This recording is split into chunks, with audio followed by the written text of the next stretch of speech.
Welcome back sa Free Thinking Pinoy Channel. Bata pa lang ako noon, sobrang hilig ko na sa mga dinosaurs. Isa nga sa mga paborito kong pelikula ay ang Jurassic Park kasi sobra ako namamangha sa mga dinosaur. Diba? Parang ang hirap isipin na minsan ang may nabuhay ng mga dinosaur sa ating mundo bago pa tumating tayong mga tao. Kaya naman for today's episode, naisipan kong gumawa ng video tungkol sa dinosaur na marahil ay ngayon mo lang malalaman. Napansin ko kasi na halos lahat ng Pinoy ay kilala ang dinosaur. Pero bukod pa doon, wala na tayong ibang alam tungkol sa kanila. Gaya na lang ng lahat ba ng dinosaur ay delikado at kumakain ng tao? Ano ang iba't ibang uri ng dinosaur gaya ng anong dinosaur ang kumakain ng halaman at kumakain ng karni? Ano yung pinakamalaking dinosaur at pinakamaliit na dinosaur? At ang pinakamagandang tanong kung meron pa rin bang natitirang buhay na dinosaur magpasa hanggang ngayon? Siguro, maganda kung umpisahan natin ang kwentuhan sa kung ano nga ba ang kahulugan ng salitang dinosaur.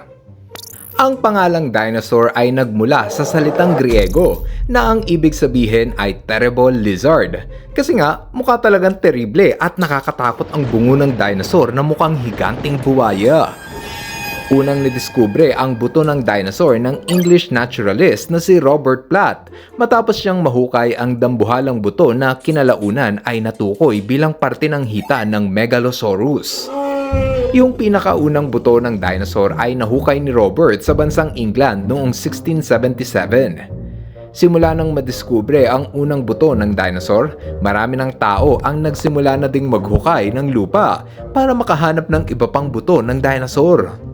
Fossil nga pala ang tawag sa naiwang labi o bakas ng mga sinaunang hayop at iba pang organismo, gaya ng mga buto na pinagbasihan ng dinosaur. Paleontology naman ang tawag sa pag-aaral ng dinosaur at iba pang sinaunang organismo.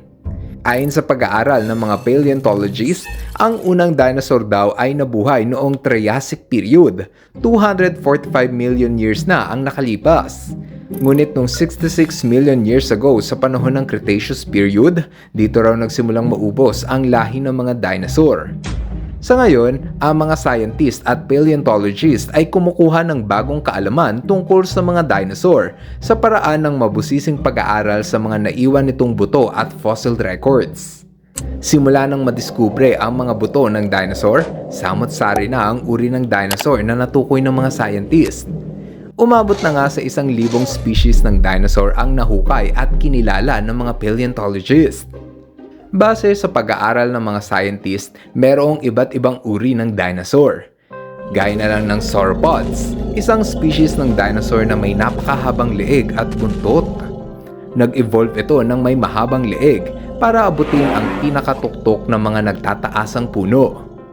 Ang pinakamalaking sauropod na nabuhay ay may haba na 112 feet at may bigat na 80 tons, kaya naman sila ang pinakamalaking uri ng dinosaur.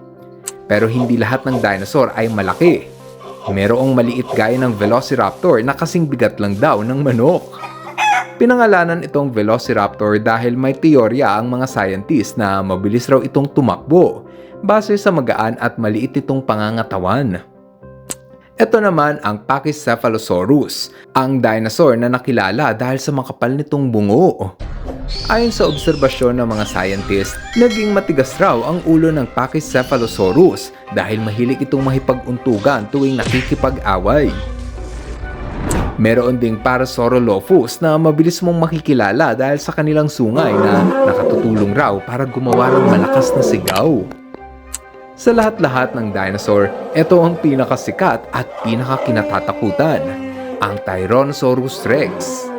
Mas kilala sa tawag na T-Rex, may haba ito na 40 feet at bigat na 8 tonelada, mas mabigat pa sa 3 elepante.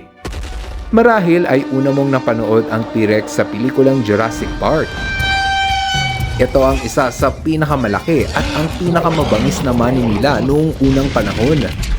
So sobrang laki, kaya nitong umatake ng mga sauropod.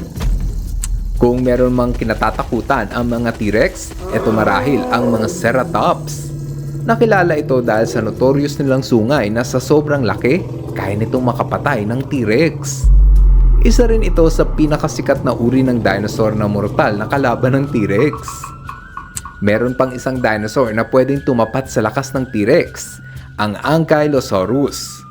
Nababalot ang buong katawan nito ng makapal na armor na sa sobrang tigas, hindi ito basta-bastang kayang kagatin ng T-Rex. Meron pa nga itong matigas na buntot na pwedeng ipanghampas at ipamalo sa ulo ng T-Rex. Ito naman ang dinosaur na may buntot na nababalot ng tinik na ipinangpapalo nila sa T-Rex, ang Stegosaurus.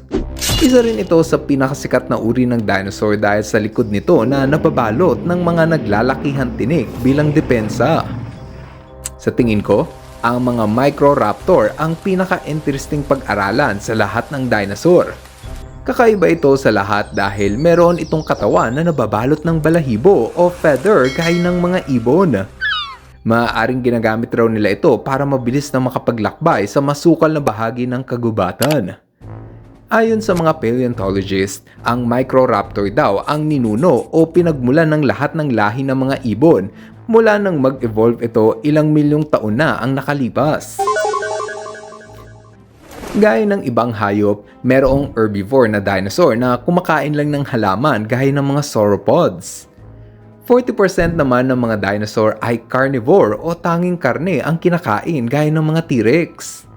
At meron ding mga omnivore gaya ng Microraptor na parehong kumakain ng halaman, karne, prutas at insekto. Ang buong kalupaan ay naging kaharian ng mga dinosaur, ngunit isang araw, may gumimbal na nagpabago sa kapalaran ng mga dinosaur. Ito ay ang pagtama ng napakalaking bulalakaw na nagdulot ng sunod-sunod na sakuna na kumitil sa buhay ng mga dinosaur. Nang mangyari ito, nabalot sa makapal na sunog ang buong kalupaan. Nalusaw ang mga dinosaur sa tindi ng init ng pagsabog. Meron namang ibang dinosaur na nakasurvive sa pagsabog, ngunit hindi rin nagtagal, namatay din sila. Wala na kasi silang makain dahil lahat ng halaman sa gubat ay namatay dahil yung sinag ng araw ay natakpan na ng makapal na usok. Namatay ang mga herbivore na dinosaur dahil wala nang tumutubong halaman. At nang namatay ang mga herbivore, namatay na rin ang mga carnivore dahil wala na rin silang makain na herbivore. Tinawag ang pangyayari ito bilang Cretaceous-Paleogene Extinction Event dahil ito ang sakuna na umubos sa lahi ng mga dinosaur. Sa ngayon, masasabi natin na tuluyan nang naubos ang lahi ng dinosaur. Nananatili na lang silang buhay sa alaala ng mga fossil na nakadisplay sa mga museum na nagpapatunay na minsan silang nabuhay sa ating mundo bago pa dumating ang mga tao. Nang dahil sa mga pelikula at dokumentaryo na ating napapanood tungkol sa dinosaur, maraming tao ang unti-unting nagiging interesado sa pag-aaral sa sinuunang hayop. Maswerte tayong mga tao dahil hindi na natin naabutang buhay ang mga dinosaur. Sigurado kasi na hindi tayo ligtas kung andyan sila para umatake at gawin tayong merienda. Pero sabi ng iba, may mga misteryosong nilalang daw na nakuna ng video na di umano ay isa raw dinosaur. May mga chismis kasi na kumakalat na may mga dinosaur daw na nakasurvive at nagtatago lang sila sa mga liblib na lugar. Totoo kaya ito o isa lamang haka-haka? Alam nyo guys, sobrang dami pang bagay tungkol sa dinosaur ang gusto kong i-share sa inyo. Gaya na lang ng, alam nyo ba na ang mga ibon ay mas malapit pang kamag-anak ng dinosaur kaysa sa mga buwaya at bayawak? At saka, ngayon ko lang nalaman na yung pterosaur, plesiosaur at mosasaur ay hindi pala kabilang sa pamilya ng dinosaur. Akala ko kasi lahat ng malalaki at may pangil na higante ay dinosaur, pero hindi pala yun ganun, no? Siguro pag-usapan na lang natin yan sa mga susunod kong video upload dahil masyado nang hahaba yung video at kukulangin tayo ng oras. Kaya sa mga susunod na buwan, asahan nyo na puro dinosaur ang i-upload kong video. Sigurado ako na magugustuhan nyo yun kung mahilig ka sa mga dinosaurs. Medyo nakakasawa na kasi na puro ahas, pating, agila, leon at palaka yung mga palagi kong kinikwento, kaya this time, mag-topic naman tayo ng mga dinosaur. Oo nga pala, kung mahilig ka sa mga dinosaur, dapat mag-subscribe ka sa Free Thinking Pinoy channel para may bago akong upload alam mo agad dahil lalabas din sa notification ng phone mo. Sobra kasi ako nakakaramdam ng tuwa pag may nakikita akong mga bago na nagsusubscribe sa channel ko. Anyway, andito na tayo sa shoutout portion. Hello kay Zachary Sambilay. Hello rin kina Gavin, Hope at JV. What's up kay Ramil Cañete? Shoutout kay Zian, Chris at Chona. Jarel Clayton at Nanay Crisaline Patalitan. At kina Jaime V. Mantalaba Jr. Maraming salamat sa inyong panonood. Now, see you guys on our next video. Bye-bye! Hello mga ka-FTP! Ako si Nomer at nagpapasalamat sa inyong panonood. Kung nagustuhan nyo ang video ito, subscribe na sa FTP channel. Don't forget to hit the subscribe button para updated ka sa mga bagong videos. Paalam!